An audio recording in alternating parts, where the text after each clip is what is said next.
Hello, this is Richard. I'm at Monster Fest Mania in Akron, Ohio, and I have my childhood idol here. I actually get to talk to Fritz the Night Owl. Well, thank you very much. I'm delighted that I helped warp your mind when you were a child. I mean, Godzilla marathons live, and that was the best part I always thought about. You know, you was doing live TV, you know, and I just couldn't, I mean, that was just blew my mind. And so that's how actually Underground Video Network became a show. We was a local access show live. So it was your influence on us. So. Good imagination. So how did it all start with you? How did you get into doing the? Well, in addition to wanting to be a superhero science fiction comic book artist when I was a kid, with the original Shazam Captain Marvel as my favorite. Oh, that's right. Actually, one of the advantages of being born in 1934 was that I was like 6 or 7 years old when the very first Superman action comics came out. Okay. And so I was able to see all of the comic characters as they developed and read young Stan Lee writing and see all of the Bill Everett Submariner drawings and Jack Kirby was doing Captain America, Simon and Kirby then. So I was able to see these. It was like in radio, they had like oldies stations. Well, I would do the oldies when they were newies. Oh wow!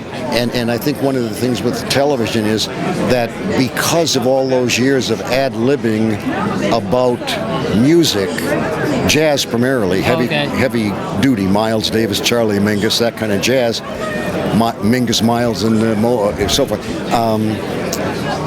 The ad-libbing helped me when it came time to do the movies because it was kind of like a radio approach with visuals, and it just sort of clicked with me. See, when I was on like after midnight, and so like the kids and young people would be watching the television, and there'd be like a guy and his girlfriend or a guy and his mother or father's two brothers or two sisters watching, and then there was me. So I was like, it was a very intimate thing. Oh, cool. In watching my show, because there was just you and somebody you liked, or maybe you alone and me, and I got the comment so many times is you would say what I was thinking. Oh wow. Or you would answer a question I had in my mind without actually hearing the question. Yeah, I used to have this little orange TV, black and white, and I would always tune in with my rabbit ears just to get it. Well, thank you very much. Well, as I say, I've never had, in all of my working career,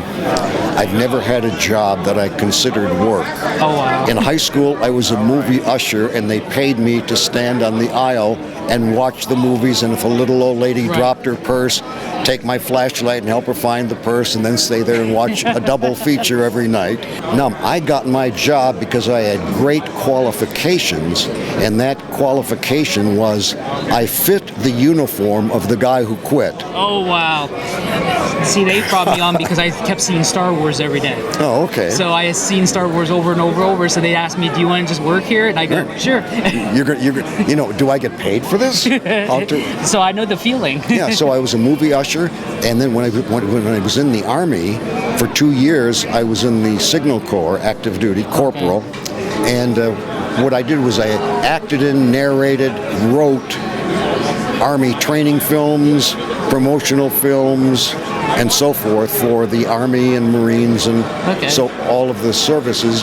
And I learned, and I was a radio, TV, theater major at Ohio State, got my degree in that, but going to those 2 years in active duty in the Army was like grad school in motion pictures and television. Oh, neat. Because we were at the old Paramount Studios in New York City, and I mean, this was in the 30s and 40s. This studio was where any Paramount picture shot in New York was at that studio. Oh, okay. And it's now Kaufman Astoria, where they shot Fort Apache, The Bronx, and The Wiz. But I mean, it was like grad school and a PhD, and had the Army guaranteed that I'd have stayed at that base, I would have re-enlisted for another 4 years. So I didn't consider even basic training, since I went in as a corporal, because my ROTC, they considered prior service. Oh, okay. So even basic training wasn't work. Oh, cool. The Army wasn't work. And then when I got out, I worked at an advertising agency, and again was working with radio and TV and newspaper and art. Right. And then I was a part-time radio DJ, and then in '74 I became a full-time TV movie booth announcer, which is a sort of a Tyrannosaurus Rex of the business now. He would be the guy like you would see a movie preview for 25 seconds, Right. and then you'd hear a voice, starts tomorrow at these theaters, and on screen. Or you would hear they'd show that Kroger would do a commercial, you know, and you would have one eye on the screen, you see the tomatoes, and you'd have the script there, and you'd say, Kroger tomatoes this week, 39 cents a can. Wonder Bread. And you look, and okay, there's the Wonder Bread, and here's the copy up there. Wonder Bread, 2 loaves for $1, you know, that kind of. So but that job doesn't exist in radio, TV anymore. Oh, wow. It's all pre-recorded. Because I've done commercial inserts the old-fashioned way. Yeah. I used to broadcast the OSU football or basketball games, and I would insert them when I used to work for a cable company. Yeah, well, as I say, that's the Tyrannosaurus Rex. Now they'll hire a good voice, give him the copy, bring him in for one day. He'll record all the stuff, and they'll Right. put it on the computer, however they do it. Oh, yeah, it's all and synced. they don't have any health to pay for him or no union, you know. They bring him in, and there's no vacation time he needs, and they don't have to work working conditions or Right. things like that. So, anyway, I just started to ad lib about the movies over music that I liked, and the public, as I said, it was sort of like radio and very conversational. Public liked it, and the station said, let's create a Fritz. They knew my voice from radio, so they said, let's. And they would have a cartoon owl up there, and I would do my blah, blah, blah over it. And people started writing letters to Fritz the Night Owl, but there was no such character at the station, and my boss said, let's create one. Our art director went out to a Revco drugstore, bought these glasses off the rack, added the things and the mirrors, did a little painting, and this was the complete Night Owl costume. Oh, wow. I remember you used to have like a case you used to keep them in. Do you still have that case? Oh, yeah. Oh, that's cool. That's actually a tape cassette carrier. Oh, okay. Now, you'll probably have to explain to people what a tape cassette That's those old little things you used to listen to. for music, right. But I remember at Marcon, I got to talk to you down at Marcon. You had him there and stuff. Yeah. Because you had a panel on old movies or something. Right. Well, I liked the old Marcon because it combined movies, science fiction, art, comic book art, and so forth. Right. And this last time it was, time before we went there before, it was very heavy steampunk, which I don't know much about that at all. That's that new stuff. So, Well, yeah. so you know, there's so much new stuff coming out that, I mean, all of the things that are available on iPhones and computers and so forth, it's just overwhelming to me. Whereas my 6-year-old granddaughters, I mean, I've got a 3-year-old great-grandson who already can play games on some little... Oh, on a little device. Yeah, Oh, yeah. wow. So you're doing new shows now too, right? You're doing newer shows, right? Oh, yeah. In the theaters and stuff. 21st century. Can you tell our audience about that? Well, Mike McGrainer, my producer, director, and Andy Mann, a DJ in Columbus, and Dino Tripodis of Dino in the Morning on Sunny 95 Radio, decided Dino is an independent film producer in Columbus as well as a DJ, and he wanted to do a bio on Fritz the Night Owl. Okay. And I didn't want to do it. I said, you know, who's going to be interested in that?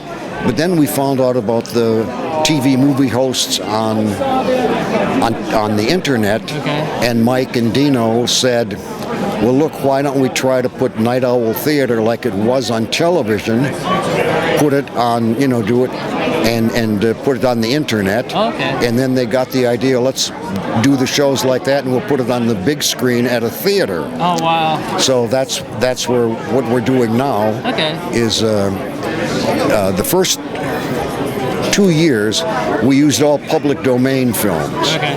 So we didn't have to pay any rights. And then Mike was able to, with the theater owners, was able to get a thing where the theater would pay the rental for the newer films like Blade Runner, Jaws, The Shining. So that's how you can get all those, yeah. And so what happens is they made a deal with the owners, the theater owners, and Mike would talk to the distributors and get a price, and then we'd ask permission, can we do a Night Owl version of it? Oh, okay. Where, we show the film, a host, movie, host, commercials, movie, host, Yeah. and they all said, yeah, and there were some that said no, and so, but the ones that said yes, but see, like the old public domain ones, we were able to make cassettes and sell those, like at shows like here, along with the T-shirts and the posters and that. We could sell the first 2 years that were public domain movies, but these newer ones like Jaws and The Shining and Who Framed Roger Rabbit and Blade Runner and things like that, we can't make cassettes or copies of them. And the only thing we can do is the production crew can have a copy, and that's about it. Oh, okay. Otherwise, their lawyers are infinitely better than ours, so we're not going to mess around with that at all. So what's the future? What are you looking forward to doing next? Or you want to just keep doing this? Well, as I say, I was born in 34, and I am 40 and a half the second time around. I'll let the math majors figure that out. So really, at my age and mobility and so forth like this, this is about as much as I want. I'm going to keep doing this. And Mike, my producer director, he makes sure I get to where I've got to be and make sure I'm reasonably sober and coherent. And I call him the owl sitter. And he picks the movies, and we discuss what special effects will be. Right. And then we shoot the thing. Oh, it's in a way I do my stuff in front of a green screen, and I never see the finished product until we show it at the theater. I see it at the same time as the audience. Oh, that's cool. Yeah. I've been meaning to try to get down to a showing, but I'm just a little farther out and later show, but I'm going to try to get down one of these days. Okay, well, hey, let us know and we'll comp you in. Oh, cool. Thank you. I appreciate this. My pleasure. Thank you for talking. This is Fritz Night Owl. Like I said, if it wasn't because of him, you guys wouldn't be watching what you're watching now with us. So, okay. I thank you much. The pleasure is mine. Thank you.